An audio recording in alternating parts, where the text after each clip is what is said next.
আসসালামু আলাইকুম সবাইকে। যেহেতু সামনে কোরবানির ঈদ আর ঈদ মানেই তো অনেক খাওয়া দাওয়া হবে, সেজন্য আমি কিছু স্পেশাল মশলা কিনতে চলে গিয়েছিলাম সুপার শপে। এছাড়াও বাসার অনেক প্রয়োজনীয় জিনিসপত্র বাকি ছিল, সেগুলোও টুকটাকভাবে কিনে নিয়েছিলাম। আর আমার শপিং করতে বা বাসার যে কোনো কাজ করতে খুব ভালো লাগে, আমি খুব আনন্দের সহিত এই কাজগুলো করতে ভালোবাসি।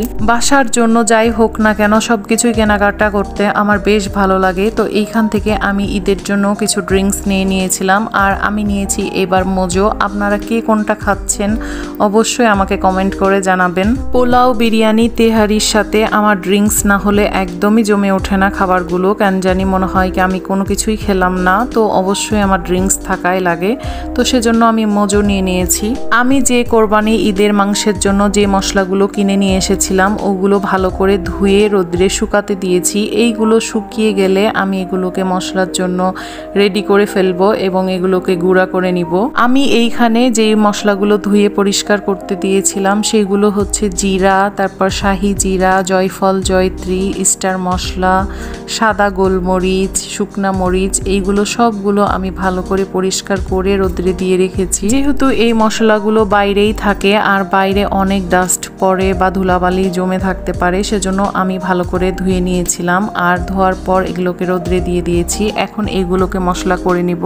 আমি এইখানে গরু খাসির মাংসের জন্য শাহি মশলা তৈরি করছি, সেজন্য নিয়েছি জিরা, শুকনা মরিচ, জয়ত্রী, স্টার মশলা, মেথি, সাদা গোলমরিচ, তারপরে হচ্ছে জয়ফল, তারপরে হচ্ছে কালো গোলমরিচ, দারচিনি, এলাচ, শাহি জিরা, তারপরে হচ্ছে ধনিয়া আর লবঙ্গ নিয়েছি। এইগুলো একসাথে মিক্সড করে ফেলবো। আর এখানে নিয়েছি আরো কিছুটা ঝাল পাতা বা তেজপাতাগুলোকে আমি ছোট ছোট টুকরো করে কেটে নিয়েছিলাম। আর এইখানে একটা মাটির পাত্র আমি ভালোভাবে গরম করে নিয়েছিলাম। আর অবশ্যই এটার ফ্লেমটা খেয়াল রাখতে হবে, এটা আমি লো ফ্লেমে এটাকে ভেজে নিয়েছিলাম। আর লো ফ্লেমে না ভাজলে এটা একদমই পুড়ে যাওয়ার সম্ভাবনা অনেক বেশি থাকে। আর এই মশলা পুড়ে গেলে টেস্ট আসবেই না, কোনোভাবেই টেস্টটা নষ্ট হয়ে যাবে। সেজন্য হিটটা সবসময় দেখে রাখতে হবে, একদমই লো ফ্লেমে এটাকে ভাজতে হবে ভালোভাবে। আমি অনেকক্ষণ হাতে সময় নিয়ে এটাকে ভাজছিলাম।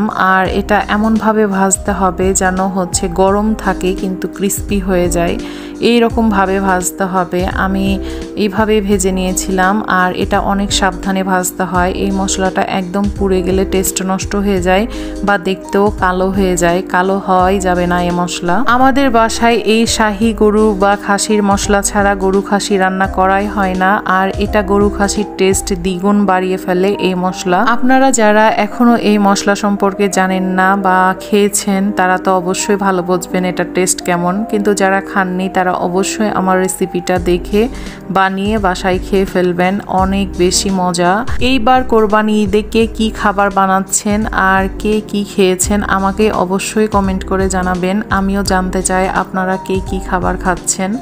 আর আমার তো এবার প্ল্যান আছে, আমি অনেক কিছুই তৈরি করব, কিন্তু জানি না এটা আমার জন্য পসিবল হবে কিনা, কারণ আমার বেবিটা একদমই ছোট আর সে আমাকে ছাড়া কোনো কিছুই বোঝে না। সে কিছুক্ষণ পর পরই কান্নাকাটি করে, তার কাছেই থাকা লাগে অল টাইম আমাকে। তবে আমি যাই রান্না করব না কেন সবকিছুই আপনাদের সাথে শেয়ার করব, তবে শিওর না আমি আপনাদের সাথে শেয়ার করতে পারবো কি না, কারণ আমার বাবুটার জন্য আমি একদমই সময় পাই না, তাকে অল টাইম সময় দিতে হয় আমার মশলাটা অলমোস্ট ভাজা হয়েই গিয়েছে। এখন আমি একটু ঠান্ডা করে নিয়েছি। আর এই যে দেখেন আমি পাতাটাকে ভাঙছি, একদমই ক্রিস্পি হয়ে ভেঙে যাচ্ছে। এখন বোঝা যাবে কি এই মশলাটা পারফেক্টলি হয়ে গিয়েছে। আর দেখেন কোনোটাই পোড়া ভাব নেই, একদমই সুন্দর একটা কালার আছে। আর আমার প্রত্যেকটা মশলা ভাজা হয়ে গিয়েছে আর অনেক ক্রিস্পি হয়ে আছে। আমি এই মশলাগুলোকে আধা ঘন্টার জন্য রেখে দিব। আর যেহেতু এখন অনেকটাই গরম হয়ে আছে, এখন ব্লেন্ডারে একদমই দেওয়া যাবে না। তো একটু ঠান্ডা করার পরে আমি এটাকে ব্লেন্ডারে দিয়ে এইগুলোকে একদমই গুঁড়া করে ফেলবো। এই তো আমার সব গোটা মশলাগুলোকে আমি গুঁড়া করে ফেলেছি। আর এটা এখন হয়ে গিয়েছে শাহি গরু খাসির মশলা। আর এটা দিয়ে হচ্ছে গরু খাসি খেতে অনেক বেশি টেস্টি লাগে।